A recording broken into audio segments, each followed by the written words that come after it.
Barcelona treballa per impulsar el màxim d'habitatge assequible públic, apostant per l'habitatge industrialitzat per fomentar l'eficiència, l'abaratiment de costos i la sostenibilitat. Jornades d'habitatge industrialitzat. Cal Alier, 6 d'octubre de 2022.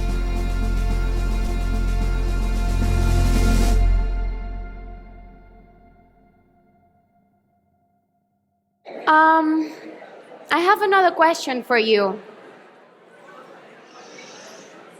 Who had been here before in this building? Can I see your hands up? Okay. Not only locals then? Anyone else had been here before in this building? Over there? No? Okay. So for most of you, this is the first time you visit this building, but for some of us, this auditorium, these classrooms, these corridors, these walls are rather special. As they said before, we are at the Barcelona Architecture School from the Polytechnic University of Catalonia. And this is actually where I studied architecture a few years ago, and this is where I currently teach architecture. This is where we started to wonder, to see the world with a different point of view, to rethink the way we make cities and buildings, to do it, more importantly, with a curious, inspired, disruptive, creative, and unprejudiced mindset that I think we should never lose. So maybe these walls, since we're here, can help us go back to that necessary mindset in our work. Here we started to build bridges to new ideas and futures, and I'm sure that some of them will be challenged and discussed today and these days during the conference. Beginning with the first plenary session of the day and of the conference, titled Housing Under the Empire of Finance in the Global Cities. In recent years, a global economic framework has been defined within which housing has become an object of investment and speculation, losing its value as a human right, as we were saying. Despite many local alternatives trying to guarantee this human right, it is still essential to approach this debate in order to identify the fundamental aspects of this claim. With this aim, we will count on Josh Ryan Collins, Associate Professor in Economics and Finance at UCL's Institute for Innovation and Public Purpose, with contributions to housing affordability. Let's give him a round of applause. Welcome, Josh. Thank you. How are you doing? Very good. Muy bien. Muy bien. Great. And we're also inviting Raquel Rolnik, professor in the Faculty of Architecture and Urbanism at the University of Sao Paulo, and coordinator of the Lab Cidade Research Action Lab, also appointed United Nations Special Rapporteur on Adequate Housing in 2008. And by the way, Raquel, I saw you the other day. Well, I saw a picture of you on Twitter with our mayor, Ada Colau, because I think you were visiting one of our newest industrialized public housing buildings, right? Yeah. Maybe you can talk more about it later. Sure. And we were really looking forward to Saskia Sassen joining us, but for personal issues, I'm afraid she won't be joining us, not even online, but maybe we can try it till the very end to see if it's possible. This plenary session will be moderated by Ivan Tosics, PhD sociologist who is Managing Director of Metropolitan Research Institute in Budapest. Welcome, Ivan. Let's give him an applause.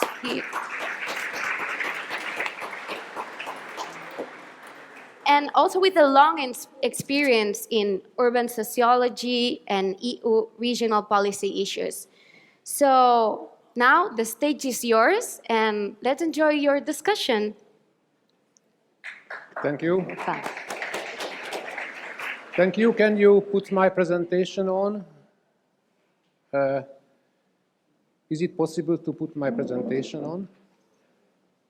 So, hello everybody. Nice to see so many people at the first keynote. I will start with a surprising statement to you. Financialization is a complex topic. It is a mixture of different issues. Financialization of the city, of land, of housing. I tried to put some images together because images tell a lot. So this is something financialization of the city. This is financialization of housing. You can make this kind of images.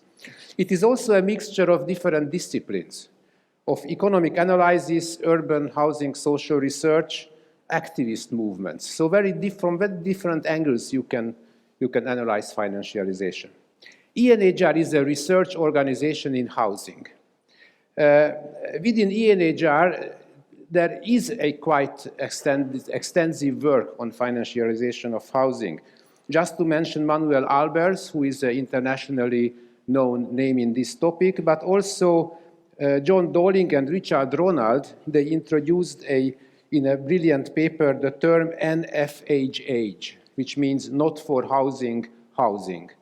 This is a key of the question of financialization, housing units which are used not for housing.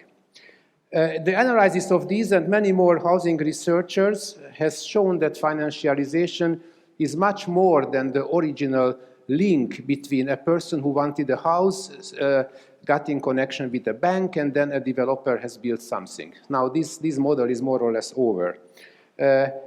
The procedures of financialization are very complex and difficult to understand. However, the consequences are very clearly to be seen. And here are again a few images which show what can be the outcomes if financialization is really going forward.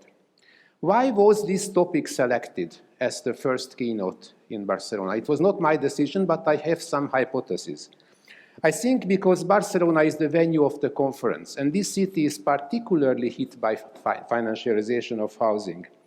And this is also a city where the municipality and also activist movements are trying to do a lot against the bad consequences of financialization. According to some opinions, the situation arrived to a level where financial processes became so interwoven and so powerful that it is impossible to stop it anymore on a local level. So I think this was a statement of Javier at the end of his presentation. Radical opposition from the bottom is difficult. Much more would be needed, a kind of collaboration on international level. And this is just one slide about Housing Europe. They try to do something against that. Now, today we have a pleasure to have two speakers. We hoped for three, but probably we will have two. We will have a bit more time to discuss things, who are well-known researchers. I don't think that any of them call themselves as a housing researcher. Are you a housing researcher? Probably not. Economic researcher, urban. Joshua is an economist with a research focus on macroeconomic policy, housing and land and sustainable finance. Raquel is an architect and urbanist who became for many years the UN Special Rapporteur on the right of adequate housing. So their discussion will highlight different aspects of this problem, and I am very much looking forward to that. This will be the keynote debate. I will give them 5 minutes each to introduce themselves, how they got in connection with this topic at all. Then it comes to the second question, financialization of what? And then we go into the details, whether it is the city, land, or housing, or it is a complexity of all of these questions. Then we come to a question, what can be done in regard of financialization? Who should do what if you have these ideas? And finally, questions for the audience. And now I ask you, probably all of you have mobile phones. I ask you now to take your mobile phone, please, and Google Slido.com. Slido.com is a software which makes it easier for you to raise your questions. If you are in Slido, then it immediately asks you, it is asking you for a number. And if you type this number 7527943, then you are in the Slido which was set up for this plenary debate. And when an idea or a question comes to your mind, you can just type it in.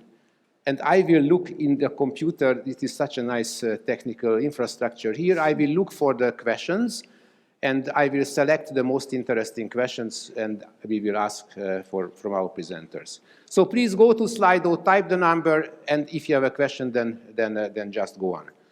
So, self-introduction. Joshua, a few words about yourself. How did you get in connection with this topic? Yeah.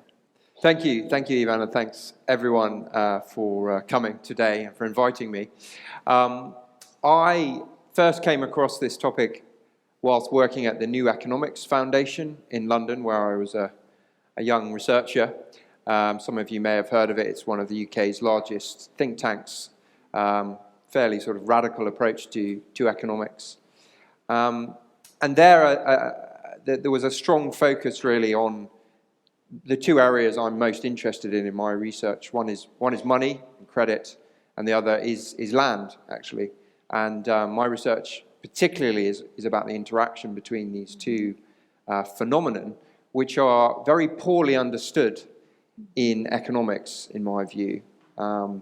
That mainstream orthodoxy has a very narrow conceptualization of these two commodities and their unique properties. So that's how I first came across it, through the writings of really ecological economists who I think viewed land as the distribution of land as a key question facing economies, advanced and developing economies. So I took an interest there. I was lucky enough to be commissioned to write a book which called Rethinking the Economics of Land and Housing, which hopefully some of you are familiar with, whilst I was at the New Economics Foundation. That was a co-authored book with Toby Lloyd and Laurie McFarlane, where we really set out to explore how mainstream economics had failed to properly understand the role of land in the economy.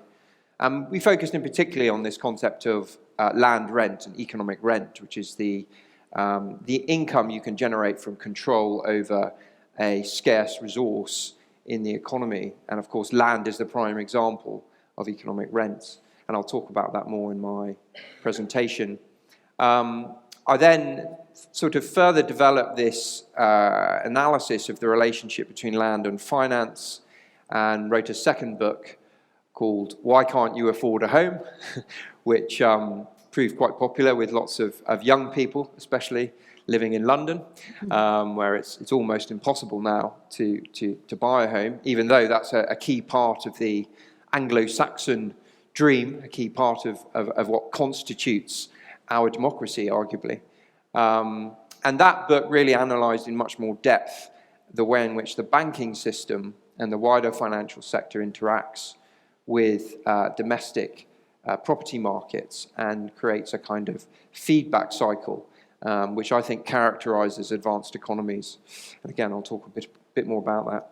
I then moved to UCL, to the Institute for Innovation and Public Purpose. I was attracted to move there because the focus at that institute is on shaping markets, and we've heard this morning a little bit from Javier about how Barcelona is trying to shape the local and regional housing market. But the focus of our institute is on how the state can be make proactive interventions to deliver societal objectives, and sort of moving away from just fixing market externalities towards actually shaping the direction of markets. And the land market is absolutely key to do that because of its unique properties. So I've been developing my thinking since joining IIPP, and it helps being at a big university for getting these ideas out there into the real world. I'll leave it there. Thanks. Okay, thank you. Raquel, tell your story, please. Yes, well, first of all, thank you very much for this opportunity to share with you this enormous challenge that we are living in our cities, in our planet. Well, to introduce myself, I would say that I have now more than 40 years of scholarship and activism around the right to housing, the right to the city, which started when I was a student in the School of Architecture and Urban Planning, but also when I became involved with housing social movements in São Paulo, and University of São Paulo is the place where I have studied, but is the place where I am a full professor, a tenure professor, full-time professor right now. And over time, I had the opportunities of also being involved as city official in management of the urban planning department of the city of São Paulo. I was the head of the planning department of the city of São Paulo in late 80s. And then I had the opportunity again of being part of the Ministry of Cities, which was organized by Lula in his first term as president in Brazil. I was the national secretary for urban planning in the ministry. So I would say that I am crossing city administration, state administration, and national administration with scholarship, teaching, and research over my life.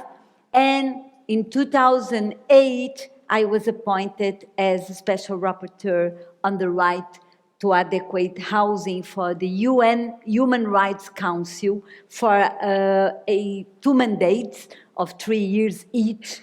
And it was a coincidence, which was very lucky for me and very unlucky for the world, with the financial crisis and the mortgage crisis. And just to introduce that, usually in the Human Rights Council, the debate around adequate housing was a debate around housing conditions in the so-called Global South, I would say, in the periphery of capitalism, in Latin America, in Africa, in Asia. So the questions was basically around the housing needs of the peripheries, of the poor, in the periphery of capitalism. And all of a sudden, we had a crisis in the center, in the core of capitalism, in US, in Europe, in several countries in Europe. So I started to follow that, and I started to raise myself the question, which I will try also to present here and reflect here. What was the origin, the reason, the causes of a crisis, a housing crisis, in places where I would say they were not perfect in terms of housing, but housing needs were almost residual or less important as a political and a question, and why it became a question. So after my mandate ended, I wrote a book, free from the constraints of the Human Rights Council reports, which are very strict in terms of what can be said or not, and in the language also. And I published this book, and the book's calls Urban Warfare, and it was published by Verso. It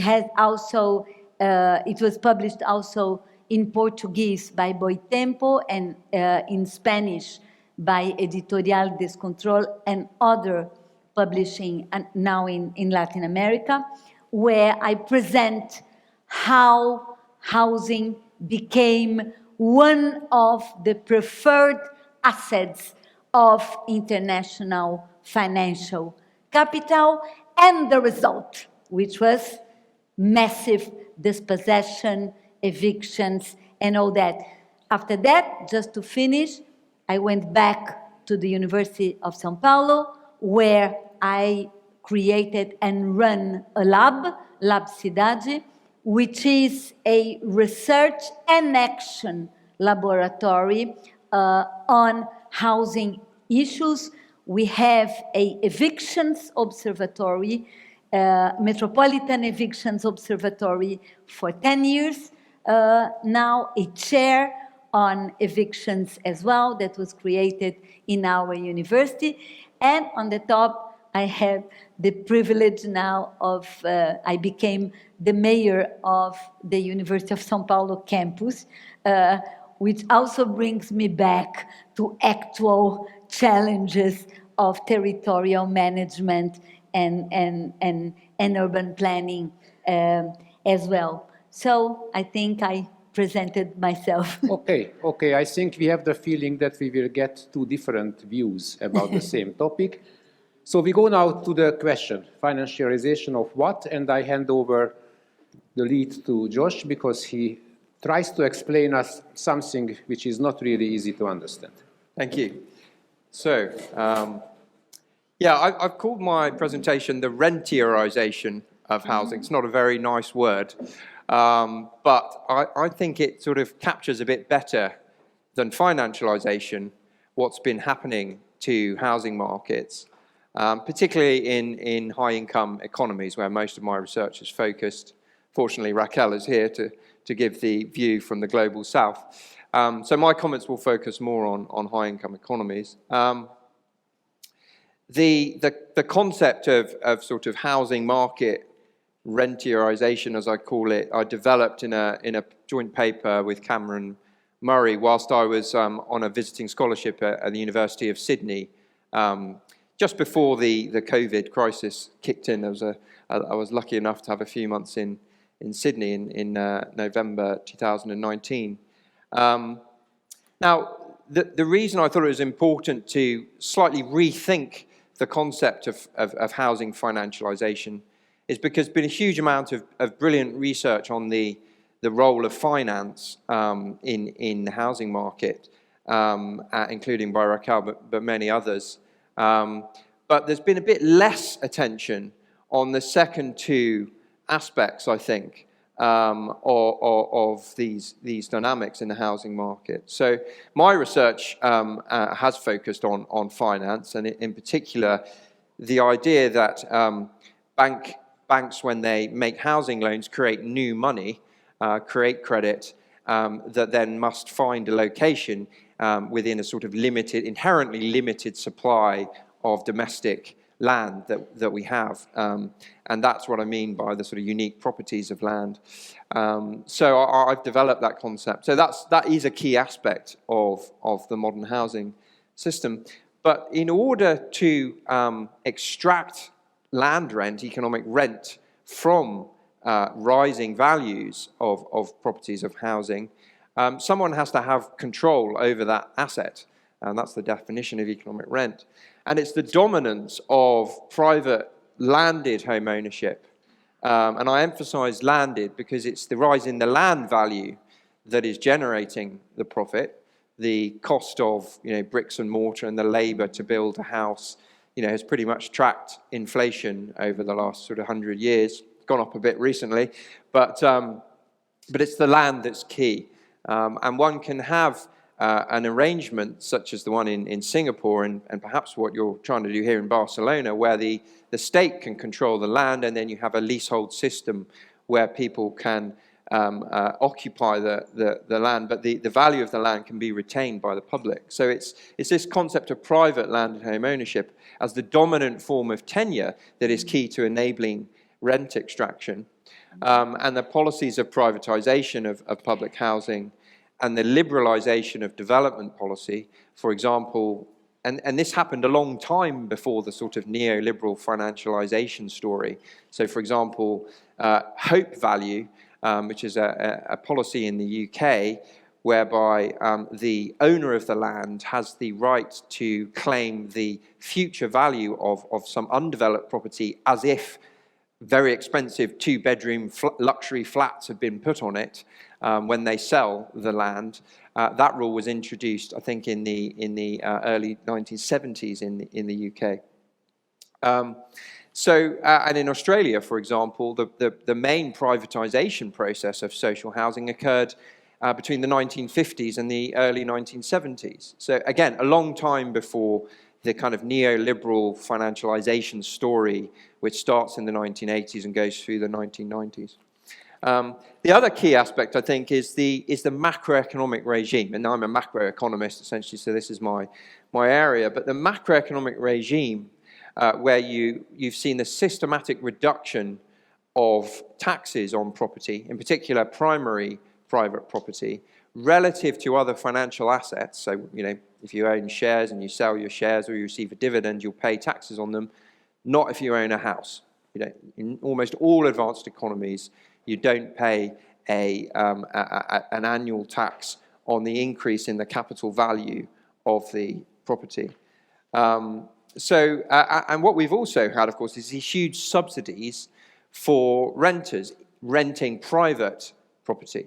So the state has gone from subsidising the supply side, social housing, to subsidising the market demand for housing, which of course is brilliant for the landlords, the private landlords, because they essentially are having their income subsidised by the state. We've also had monetary policy, especially in the last 25 years or so, supporting this huge growth in land values by keeping interest rates very low. Now, there are lots of explanations as to why interest rates have been historically so low for the last 30 years. One explanation you won't find is that the explosion in mortgage credit has led to increased household indebtedness, which means central banks are very, very nervous about raising interest rates because there's so much private debt. And I think that's a key explanation that we don't talk about enough. And of course, we've seen quantitative easing leading to this huge wall of liquidity seeking out new assets, much of which has gone into property. Overall, these dynamics lead to an alignment between the interests of middle income and higher income households, private households, the finance and real estate sector, and politicians, sadly. And the reason for that is very simple. If more than 50% of voters own a house, politicians are going to favour policies that support the ongoing dominance of private landed home ownership.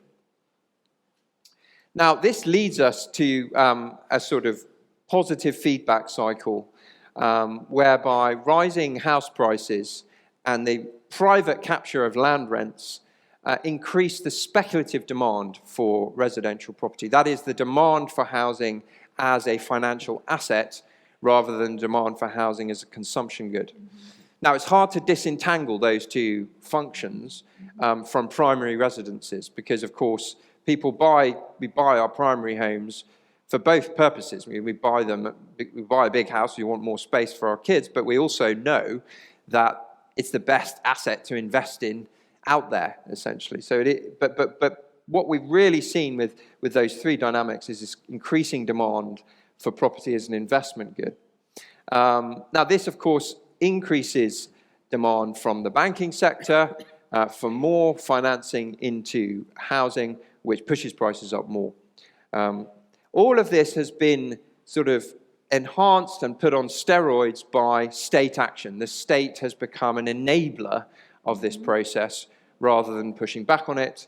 These huge subsidies for home buyers, first-time buyer subsidies, again, subsidizing the banking sector and the private construction market effectively, and a weakening non-market housing offer. So land and housing policy is key in enhancing this process. Tax policy, as I talked about, is also key. Lowering taxes on property wealth further encourages this demand for property. Low interest rates encourages greater financial innovation because banks can't make so much money just from the spread on the interest rates from mortgage loans. So we saw in the early 1990s them getting into mortgage-backed securities in a major way. The low interest rates also has led capital market institutional investors, insurance companies, pension funds to pile in to real estate because they can't get enough of a yield on other safer assets, government bonds. And these dynamics all feed into this process, that sort of housing finance cycle. And the challenge is, how do we get out of this problem?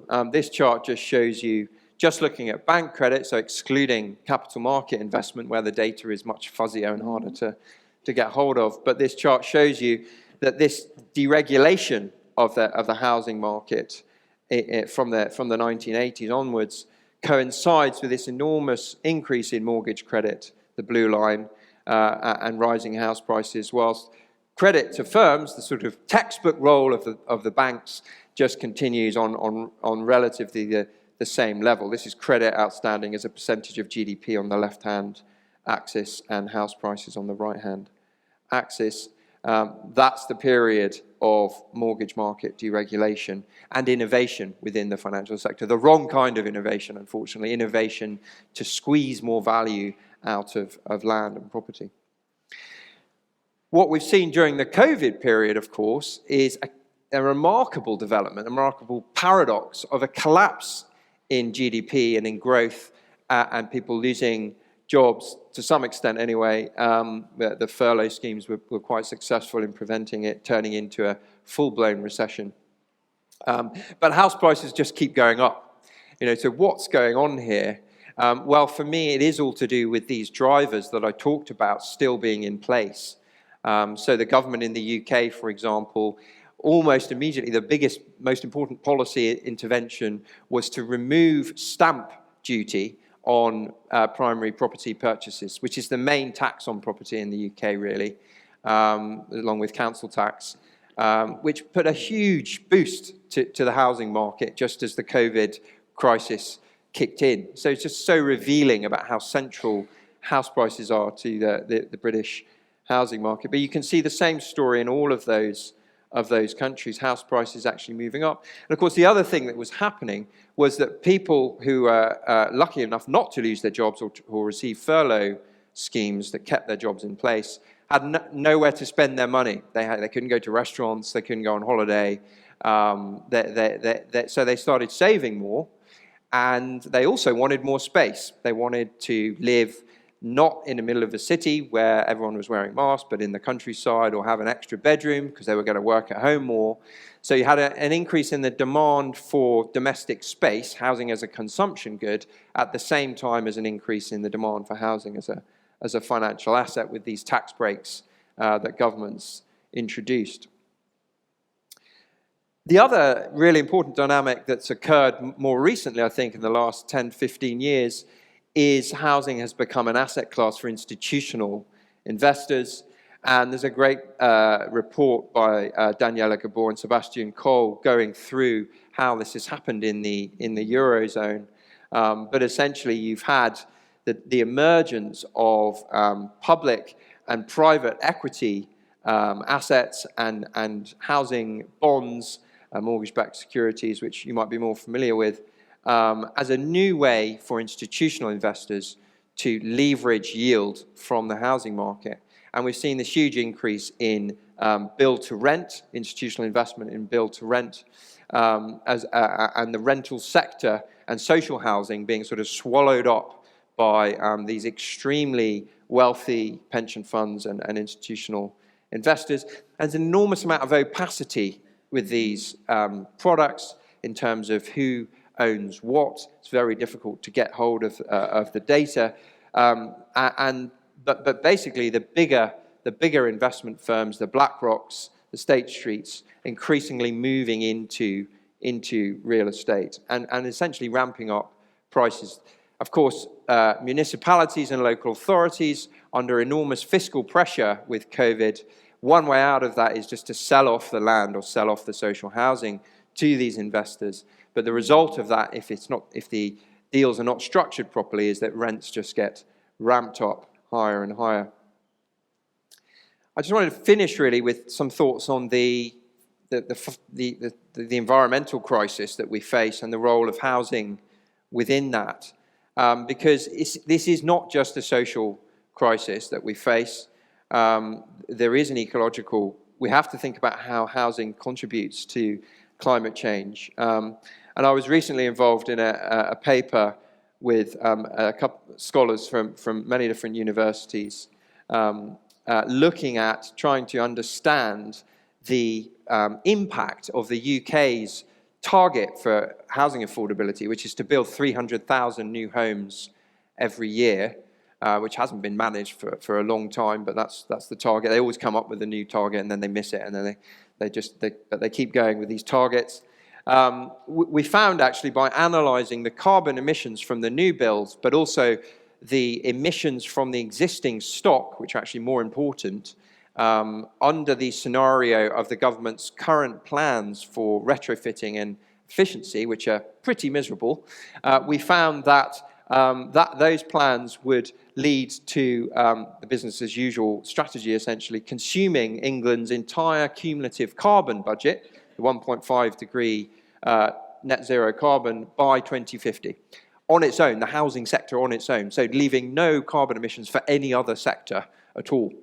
Got quite a lot of press coverage for this because it's sort of revealing that if you look carefully at how we're thinking about our housing stock, we need a rethink. So I think we do need to rethink not just building more houses and the demand side drivers that I've talked about, but also the distribution of the existing domestic space that we have and how we reorganize that as well. And I think what we heard from Barcelona, what it's doing around trying to reclaim empty housing, is a really important aspect of that, and buying up housing for affordable housing, as well as building new. There has to be more attention on these issues. I'll leave it there. Thanks, Ivan. Okay, thank you.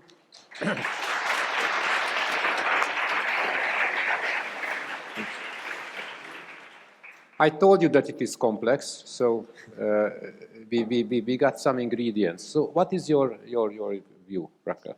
Yeah, thank you, Josh, for bringing the complex picture in economic terms. What I would say that we are living under the rule of a new colonial empire, which is, I would call it, in a very heterodox way, financialized digital neoliberal capitalism, which I think points out with the complexity of the changes that we are living and the role of housing in it. And this new colonial empire, which is literally occupying our cities, occupying materially in terms of using the stock and building new stock in order to build rent-seeking landscapes. And I'm not talking only about housing, I'm talking about build space in general. So these artifacts that are designed and implemented according to the morphologies, the logics, and the economic models that are made and designed by investors, investment funds, investor players, financial players, in order to be able to bring them more yield, more interest, more capital, rather than building landscapes for life, which means space to live, space to survive for most of the people. And it's an occupation, it's a material occupation, it's a regime of territorial control of pieces and large pieces of the built space, housing included, by deterritorialized fluxes of capital, which can move over the planet without any barrier, and this was part of the whole neoliberal globalization that permit the movement of fluxes of capital over the countries, including absolutely out of the sphere of the countries, I would say tax havens and things where they park, where they have no commitment at all with the countries, or no commitment with taxes, or any distributive measure or instrument that used to exist in the old times of 20th century.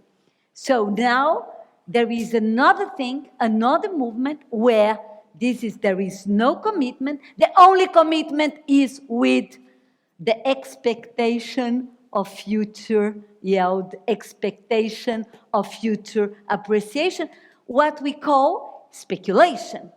Finance is speculative by nature. The idea of finance is betting on the expectation of appreciation of capital. So this is finance. This is credit. It's the nature of it. There is no good, nice finance. There is finance. And finance is speculate with the possibility of gaining more money, and this is the main objective of finance. And the fact that this logic was simply seized our cities means that we, citizens, residents, people in general, we are out. Because we have to compete with those fluxes, we have to compete with the Germany Sovereign Fund, with all the money of, all the dollars of oil companies, all the dollars of the pension funds who are floating around the planet, looking where to park. We have to compete for the location, for land, and George had pointed out, with those enormous fluxes of capital available and ready to go, because we are talking, and that's why I put also digital there, we are talking about high-frequency trading. Finance can move in a bit, quickly, can come and go in a bit. So very quickly, we are talking about space-time compression. This is part also of the game. In a way that, and this is how we can understand all the process, we are talking about several processes that occur simultaneously. First, changes in the political economy of work with the so-called Uberization of work. Changes in the role of the state, which is 100% active on promoting this colonization and this occupation. And also the nature and the forms of action of financial capital. Also changes with the fact that social demands were tied to financial capital, or we are talking about the financialization of social rights in general, education, health, all of that became products to be bought in the market. But there is a central role of the built space and real estate in general for this financial circuit, as also George has shown us. Built space is the perfect collateral, the best one. I mean, we know that from our experience when you go to the bank and you ask for credit, first question, do you have property? Do you have land or property as collateral? If you do have, yes, okay, let's go with the credit, because it means it's a very good asset, and it's a very good asset because it longs over time. In the long run, it doesn't disappear in the air, but also it makes more easier for the investors, for the institutional investors to leverage more capital and more money, so they are crucial. But all of that wouldn't be possible without the so-called titularization of the built space. The new instruments, urban planning instruments combined with financial new instruments like real estate investment trusts, investment funds, that made possible for finance to enter and exit very quickly from built space without having to pass to all the transactions in registry, property, and all that. So this is very crucial in order for the finance to be able to enter and colonize new space. So we are talking also of a new phase of capitalism where high-frequency trade combines digital electronic means, socio-temporal compression with sophisticated algorithms, in which capital is mobilized and accumulated,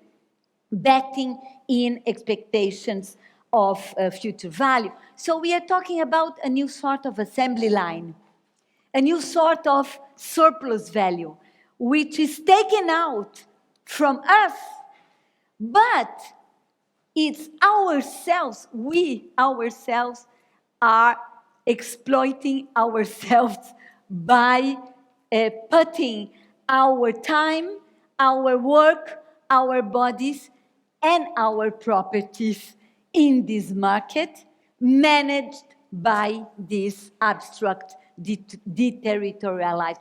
And the best example I can give you from that is Airbnb. Airbnb is financialization of housing. There is an investment fund open in the stock exchange, gaining a lot of money out of the mobilization of an existing stock, apart from big investors. So just to finish, yes, we had a first phase of financialization of housing, which was around mortgage and home ownership.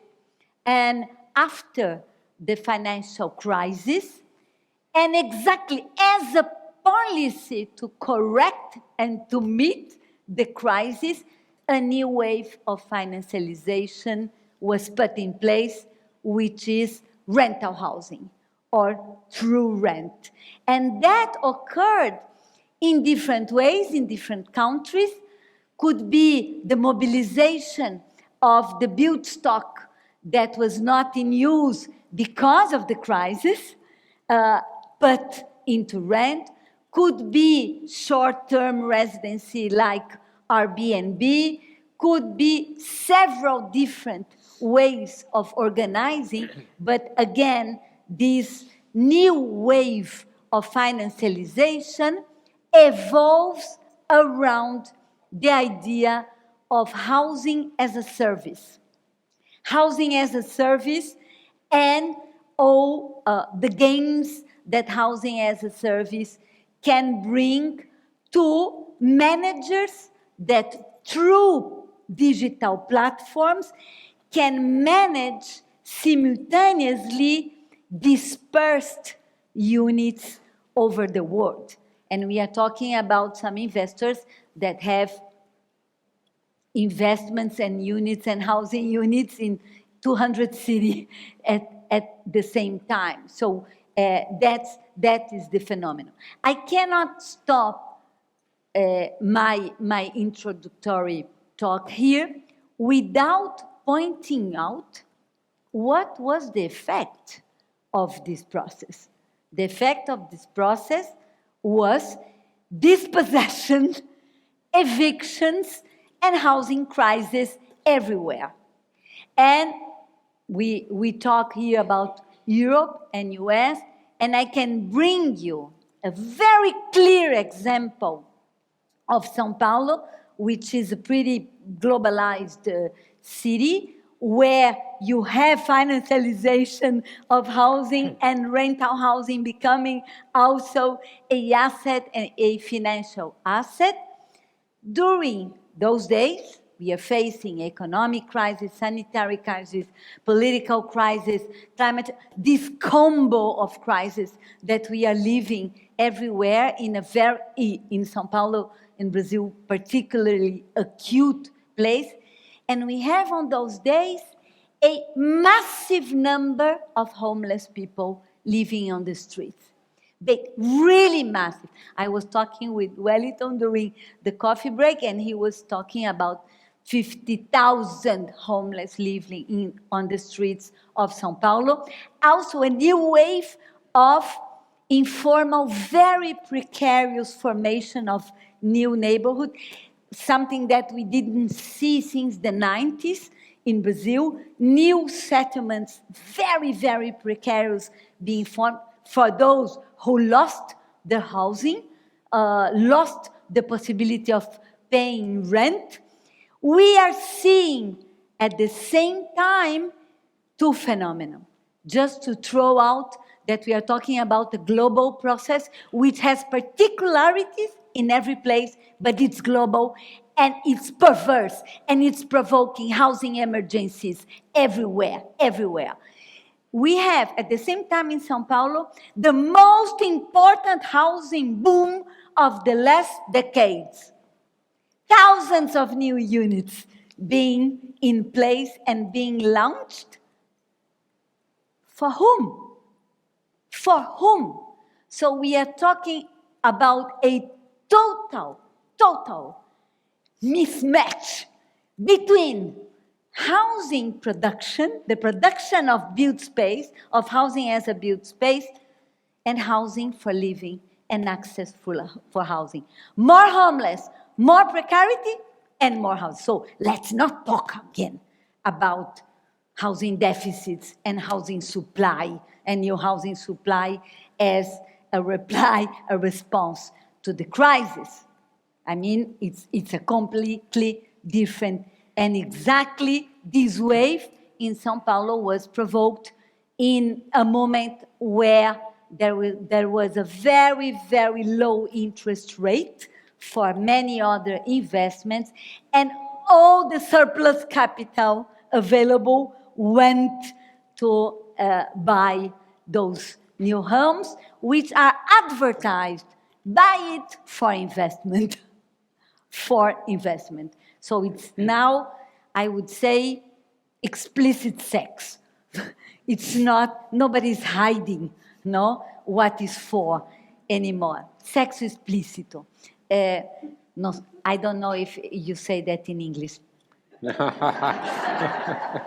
Okay, thanks. I think we got another side of the story.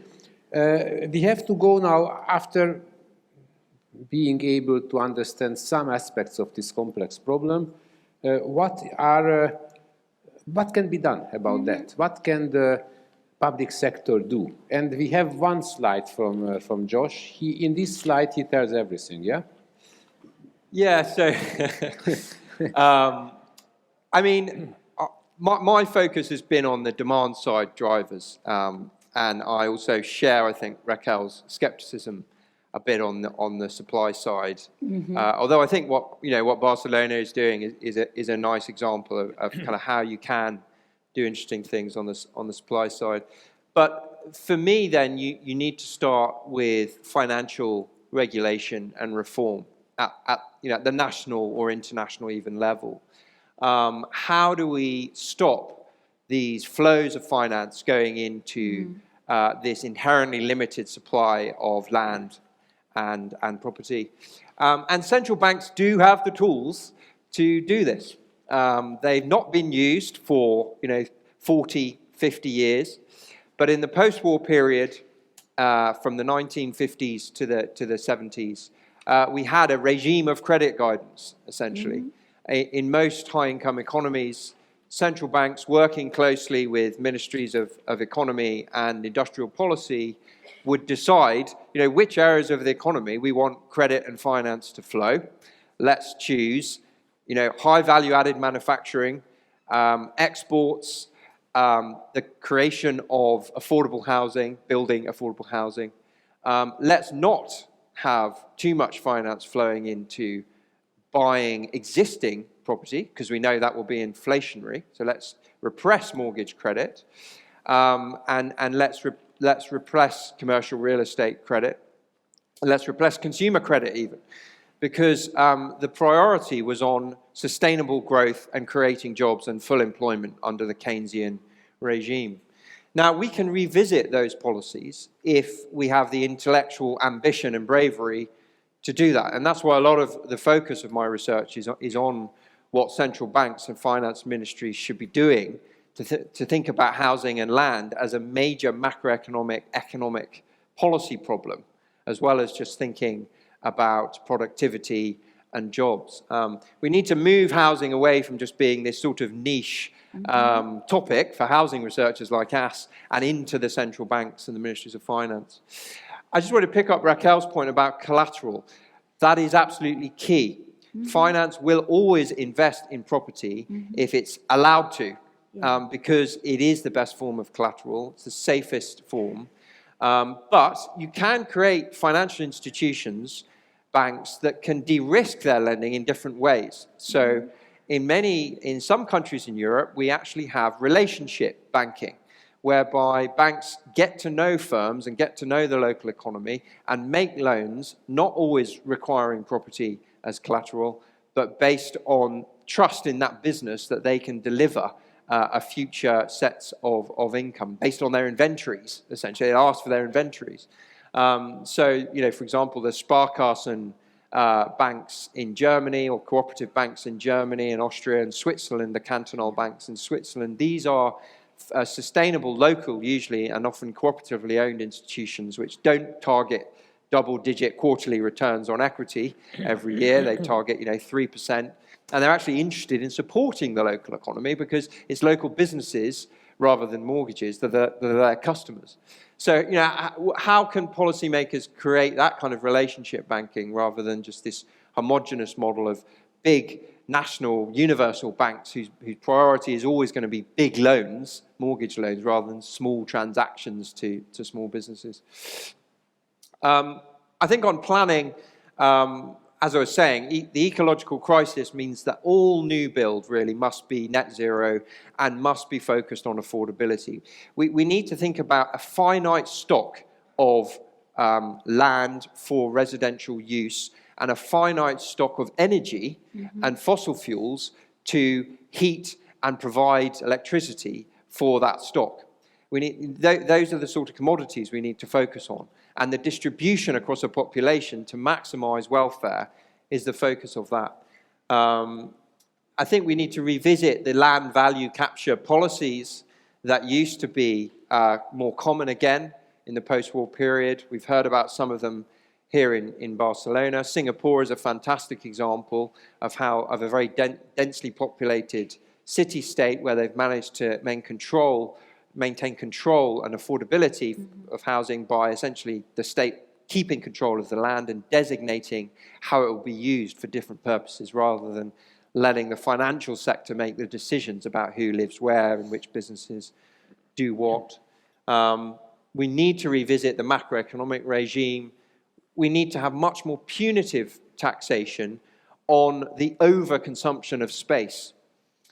So if you're basically buying a second home that you want to go and live in for a few months of the year, that just needs to be taxed out of existence. We just can't afford socially or ecologically for those types of arrangements.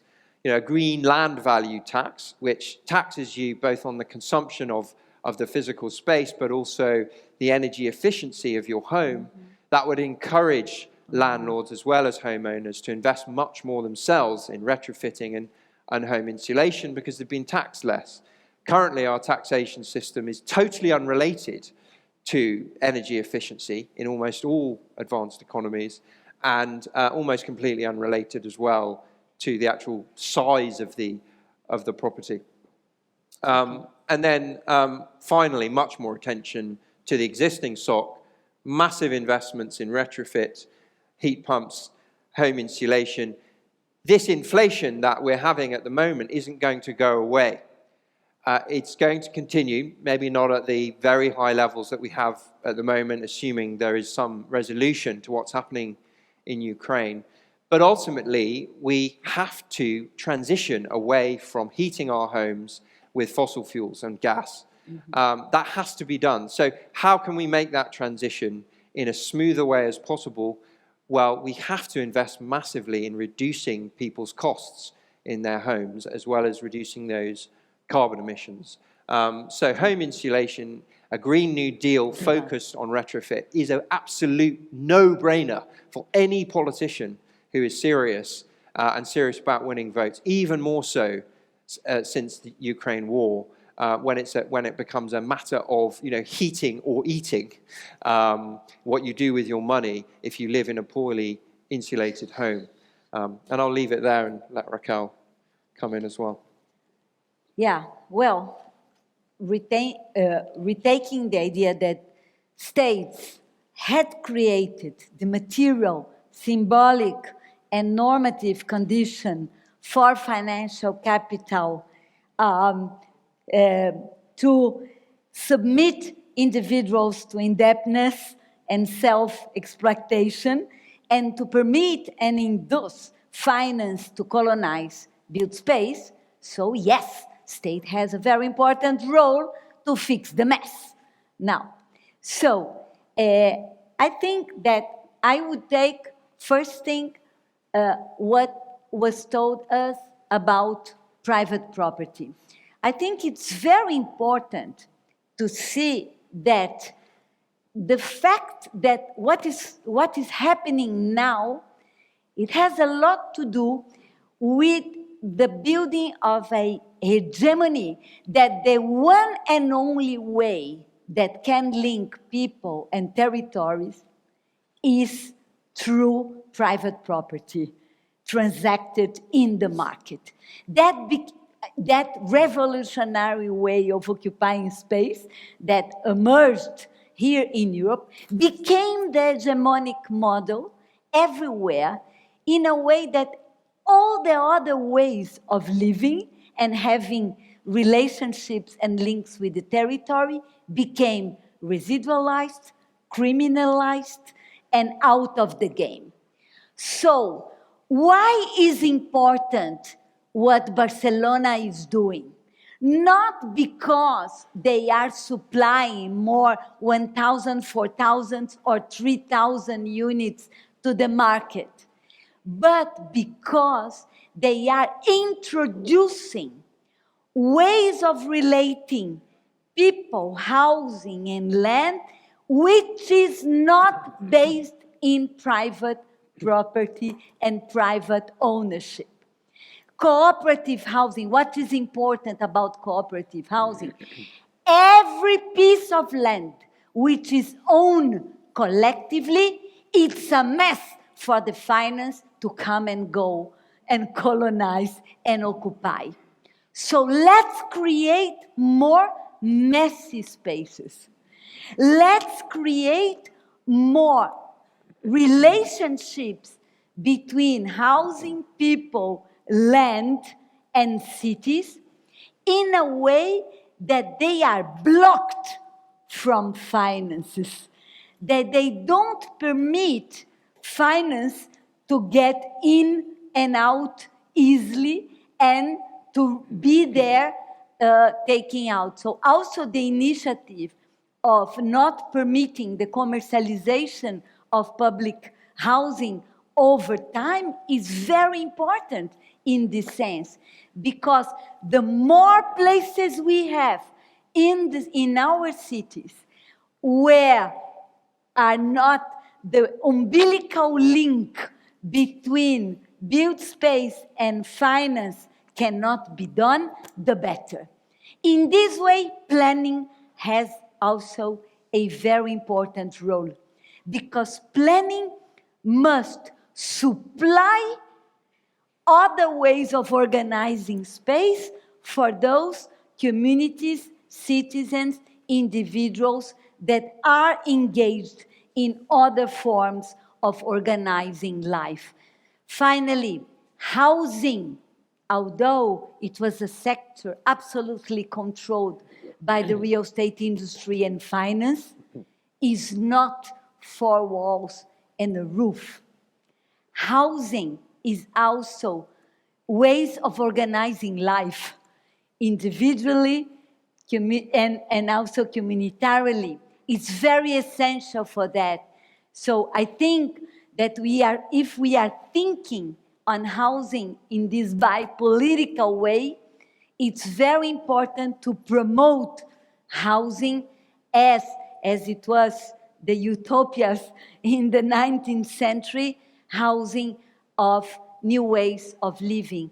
And the cooperative movement, the community land trust, and all the initiatives that are building today, those initiatives are really investing into the future of housing, and also are really investing in the idea that the main driver for planning cities, for urban planning, is not to define that the best use of its place is the use that can yield more yield and interest for the capital invested, but the best use of a place is the use that can provide more landscapes for life to be promoted and protected. Okay.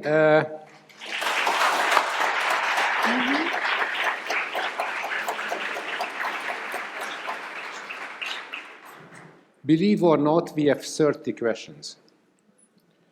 It is impossible in the last, I would say, 15 minutes. We will maybe a bit overrun the session because we started late. And as I told you, the topic is not easy.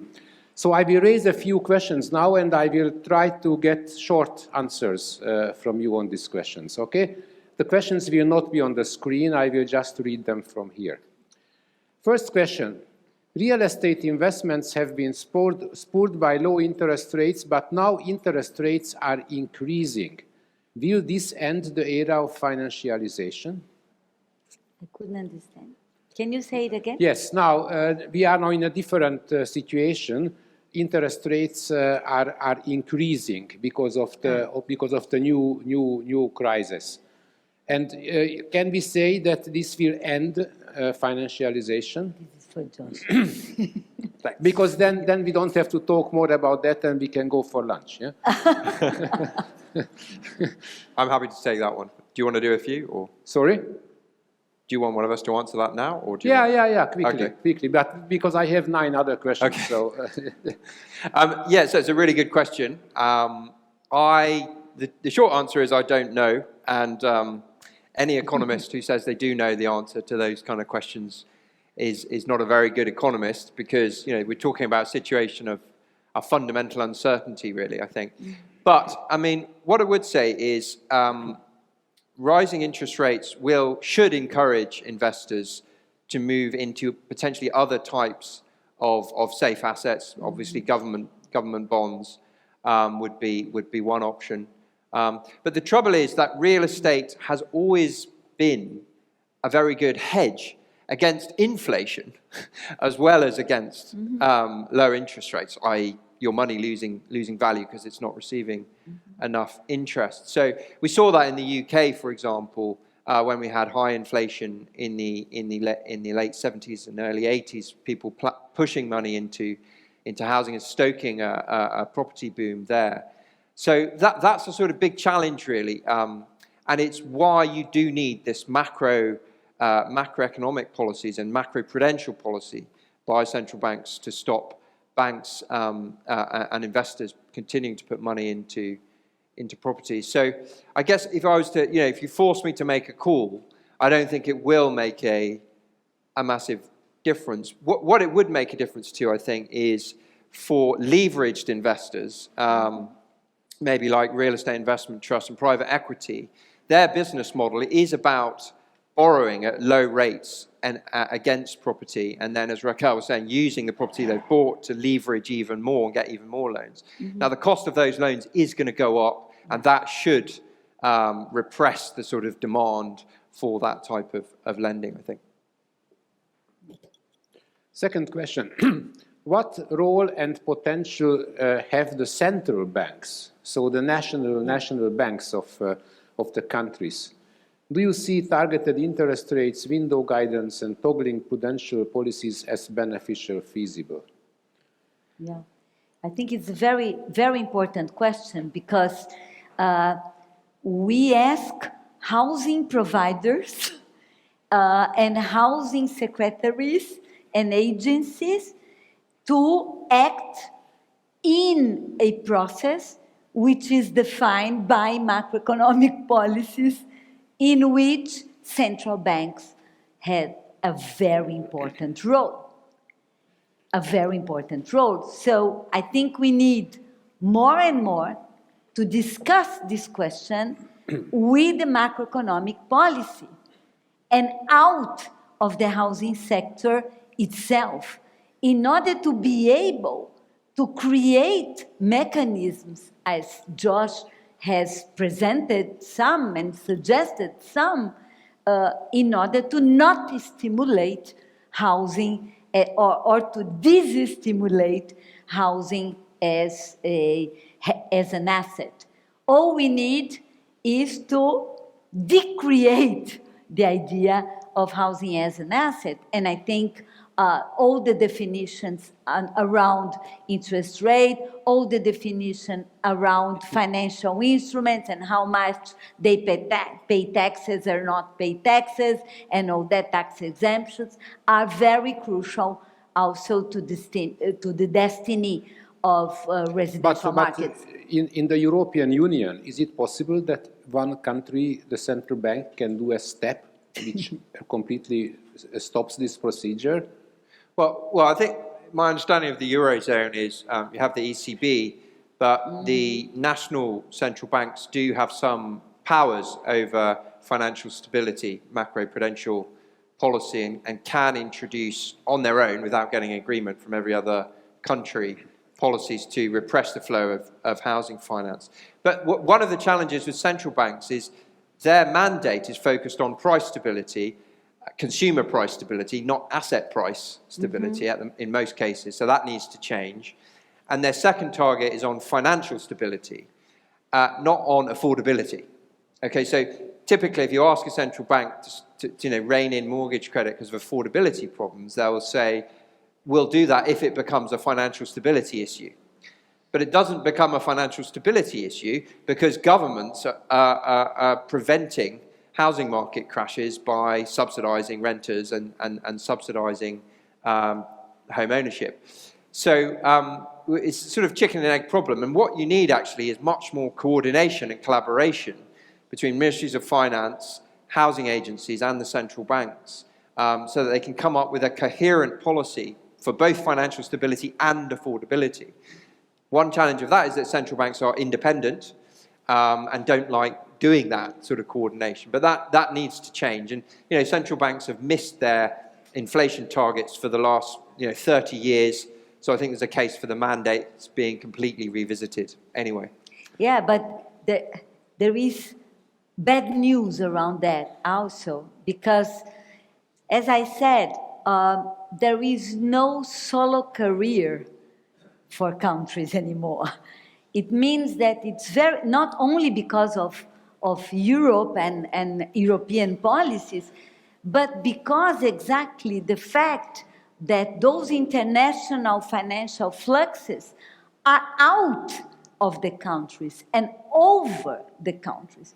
So this is a big challenge.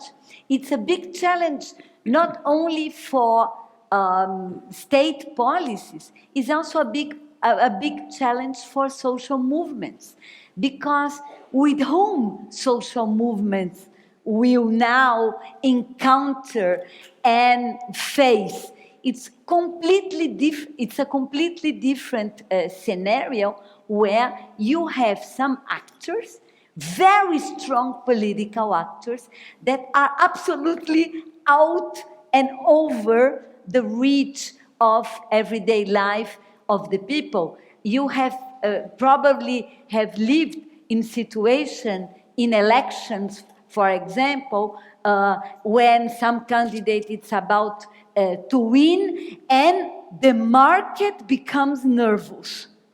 What is the market becomes nervous, is agitated? What is the famous the market? The market is exactly that. Those concentration of accumulated surplus of capital that don't want any big changes in the scenario. So it's challenges, and I don't think we do have answers to that right now. Okay, but now comes the question which Javier said, that the elephant in the room. The question is the following. Measures to stop negative consequences of financialization of housing are known to worsen the situation too often. So sometimes they don't work as they are meant to be. Can you comment on Barcelona's and Berlin's rent control? Yeah, no, I am 100% pro measures of rent control. Having said that, of course, rent control won't solve the structural problem of financialized digital neoliberalism. But rent control will immediately make more possible for the people to live and pay the rents. So it's very important, and it was very important what was said here, because there is a big myth around rent control, that the rent control will end with the supply because landlords will not put their stock on the rent anymore, and then there will be a disgrace in the city. I mean, that is not true, and it has proven that is true. And the very long experience of New York with rent control help us to understand the potentialities of rent control, which are very true, but also the challenges, the questions of management, that these questions of rent control. Josh, do you agree 100%? I mean, I think the thing with rent control is, you can have rent controls in a state where 98% of the housing is privately provided, and that could potentially have a pretty bad effect on the availability of rent, on the availability. But if you have a more mixed economy of housing, where the state is supplying a good chunk of the housing, then the state can pick up and has the power to purchase properties that private landlords no longer want to rent out, for example. Then you can create an equilibrium where the state can come in. But you do need a mixed economy, I think, to make it work, which is why it's important that Barcelona is engaged in a public housing, new housing program, as well as introducing these rent controls. Okay. Now there's another question about another potential tool against financialization. This is land value capture. Do you think that land value capture could stop or at least influence the success story of financialization? I mean, yes, is the short answer. I mean, in a sense, financialization, as I was trying to explain, is all about the capturing of those land rents for private interests, for banks, institutional investors, as well as individuals. So if the state can capture those rents itself, whether that's through land value tax or whether it's through simply owning the land in perpetuity and then leasing it out, as given the Singapore model, or whether it's through infrastructure levies, there's so many different models that can be used. Julie Lawson here has done a review of some of these models recently, and the OECD's done a big review of land value capture models. The problem is not so much that they don't work; they do work. The problem is building the capacity within municipalities and the confidence to actually use them and face down the massive political pressures against using them. It's a political challenge and a technical challenge from that sense.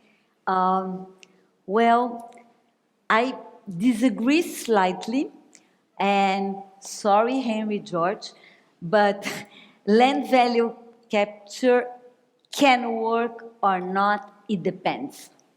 And I will give you an answer based on my own empirical experience as a planner that was engaged for decades in different Brazilian and Latin American cities in order to promote land value capture schemes, believing that that will be one of the ways to minimize speculation and be more public. Depends why. Well, novelties, we have the financialization of land value capture, which is building rights became a financial asset as well. It depends on the way the urban planning deals with that. I also have seen land value capture schemes that were able to create public funds to distribute wealth and urbanization in the city. But I also are seeing nowadays, land value capture schemes that are part of the economic model of financialized actors and using the selling of land values as a very important part of the financial games. So I think it's tricky, and we have to have a very good attention on how to design and how, because it can be very perverse as well. Okay, now it comes to questions about where financialization is going on. One question is financialization of housing a concern only for big cities, or should also smaller cities and rural areas be afraid? I think it is a concern also for smaller towns. And I mean, in the UK, for example, the price of agricultural land has increased, I think, just as fast as the price of land in some cities, and maybe not in London, but there's been enormous financial speculation in farmland in the UK. We just have this wall of capital seeking out more profitable opportunities, and they will have no hesitation about investing in agricultural commodities, particularly now, actually, with the huge inflation in these commodities. There's a real risk, I think, of the financialization of large swathes of agricultural land or rainforest that could be turned into agricultural land potentially in the future, because much of these financialized processes rest on not the current value but the potential future value of an asset. In Scotland, we've seen the value of some of the Scottish land in the rural areas, in the highlands, shooting up because the government's introduced these carbon offset schemes, and we've seen big oil majors buying up Scottish land as a way of getting carbon credits, and in doing so pushing up that value so that local people can't afford to buy land anymore. So there's an interesting connection with the climate crisis and the environmental crisis. Yeah, and also agribusiness is financialization of food production. Clearly. So we are talking about a process which is taken several, maybe all the sectors, transportation, food. So again, and again, taking all the question of climate change and the challenge that it poses, the submission of the use of territory to the logic of the uses that can bring more interest and more money is exactly the process that is destroying the planet, period. So when we are rethinking about what should be done, I think that they are not two separate things. Let's definancialize and let's be more ecological. No, it's one and only. There is one logic which is more financialized, and also destructive nature is destroying the nature. and destroying the planet. So I think when we think about new forms of organizing space and life in housing, also we should think on new forms of organizing space and life in rural areas, in food, and in other fields.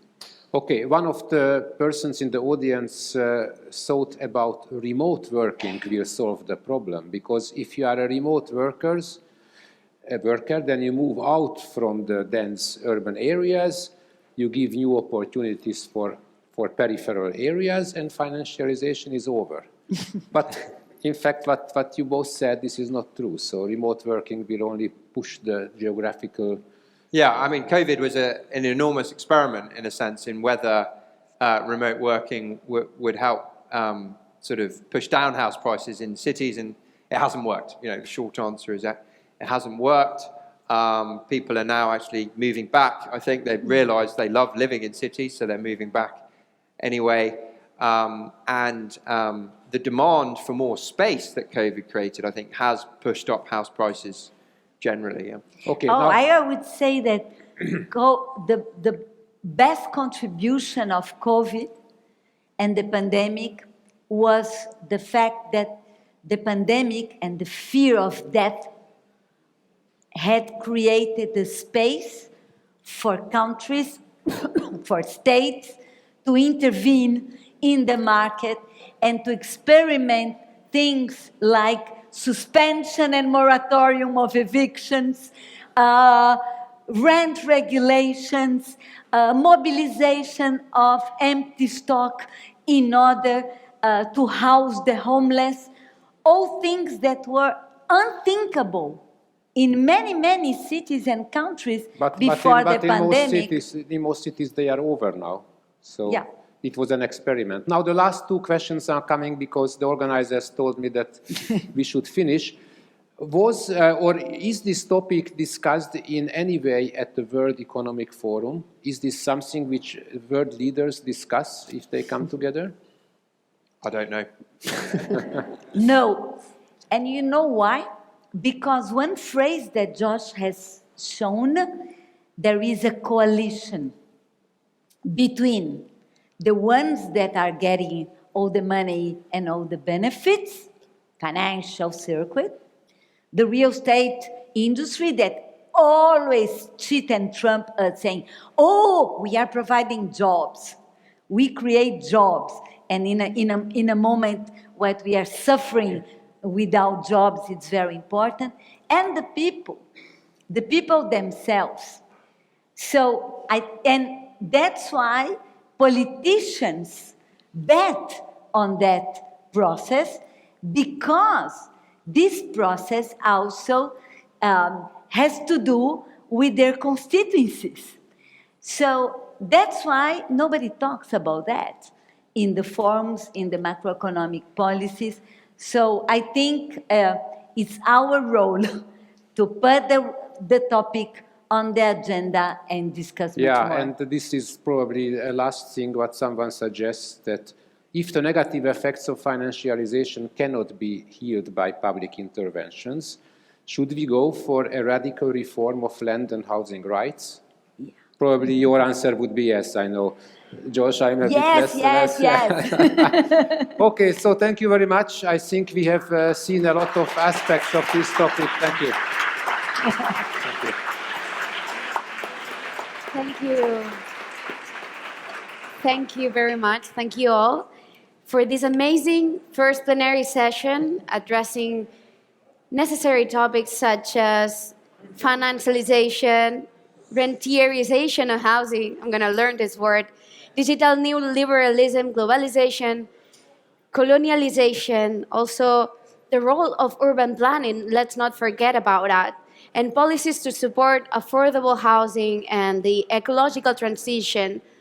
I really like that you use the word messes and also utopias, because I think it's a good way to explain this problem. And now, let's go have lunch. We will meet at the classrooms at 2 p.m. for the first workshops, and then we will come back here for the second plenary session of the day at 4 p.m. You can have lunch, take your lunch back, and go outside because luckily now it's sunny, so the catering area is not that packed. And if you have been invited to the ENHR working group lunch, you can go eat in the cafeteria just for today as a welcoming lunch. Thank you all so much, and as we say in Catalan, bon profit. See you in a while.